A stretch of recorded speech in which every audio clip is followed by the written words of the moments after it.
Assalamualaikum warahmatullahi wabarakatuh. Untuk kali ini kita akan praktikum terkait dengan penentuan golongan darah. Tujuan dari praktikum ini adik-adik diajak untuk mengetahui bagaimana sistem golongan darah ABO ya, kita menggunakan sistem golongan darah ABO.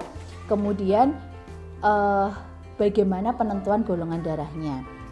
Nah, seperti kita ketahui bahwa pada saat kita mendonorkan darah ataupun pada saat kita membutuhkan darah, kita perlu dicek terlebih dahulu golongan darahnya.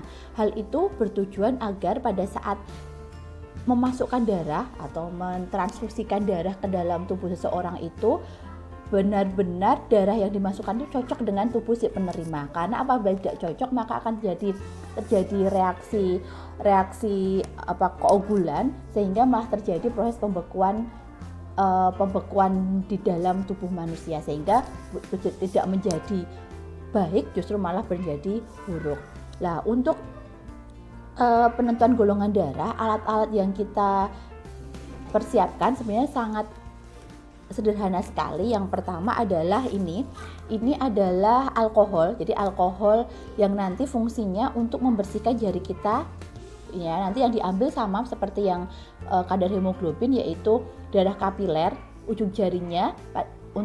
Sebelum diambil darahnya itu kita harus sterilkan lebih dahulu dengan alkohol. Alkohol ini berfungsi untuk membunuh mikrobia, bakteri yang ada di ujung jari kita, sehingga pada saat dilakukan perlukaan, yaitu penusukan jarum pada ujung jari kita untuk mengambil darah kapiler, tidak mengalami infeksi. Kemudian alat yang kedua adalah ini jarum Franke. Dan dengan seperti ini jarumnya nanti ini dipasangkan di dalamnya, nanti dipakai untuk menusuk gitu ya, menusuk ujung jari kita. Sebenarnya bisa ditusuk langsung dengan jarum ini, nanti jarum ya dibuka isinya jarum, bisa langsung ditusuk langsung. Tetapi biasanya orang menusuk itu tekanannya kurang, tekanan untuk menusuknya tuh kurang, sehingga karena kadang-kadang atau karena kehati-hatian ataupun karena ketakutan, sehingga dia kurang dalam untuk menusuk darah kapiler, sehingga darah yang keluar pun tidak memadai pada saat pengujian, sehingga digunakan alat yang namanya jarum Franke ini. Rangkaiannya ini diatur, tinggal gitu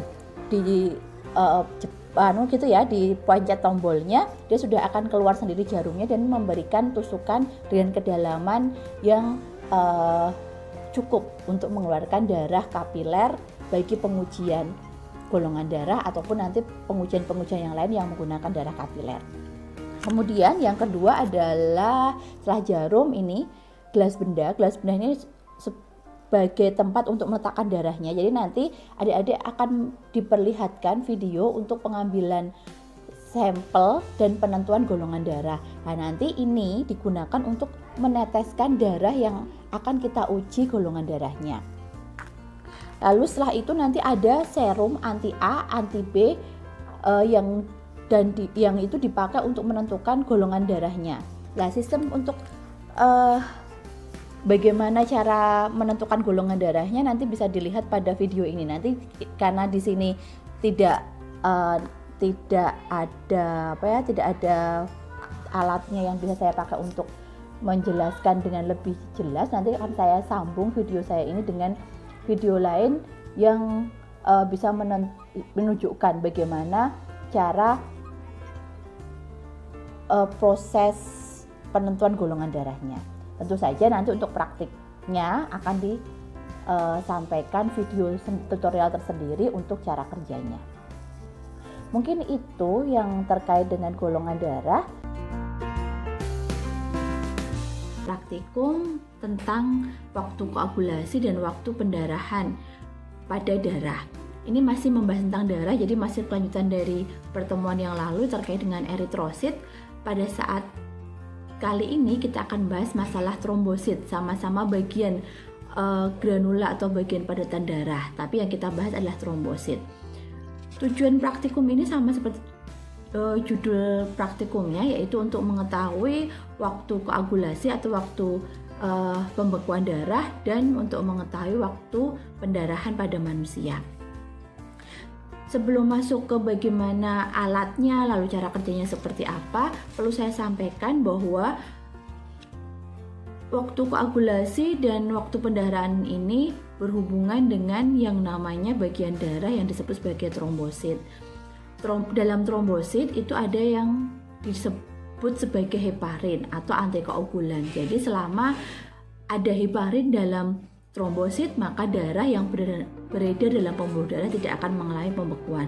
Tapi ketika ada perlukaan, maka trombosit itu akan mengelilingi daerah luka itu, gitu ya, mengelilingi daerah luka itu, kemudian mengeluarkan enzim yang namanya adalah trombokinase atau tromboplastin, di mana itu akan memuncul pengeluaran protrombin dan trombin yang fungsinya nanti membentuk benang fibrin, yang benang fibrin itu akan menutup luka yang ada sehingga waktu pendarahan berhenti.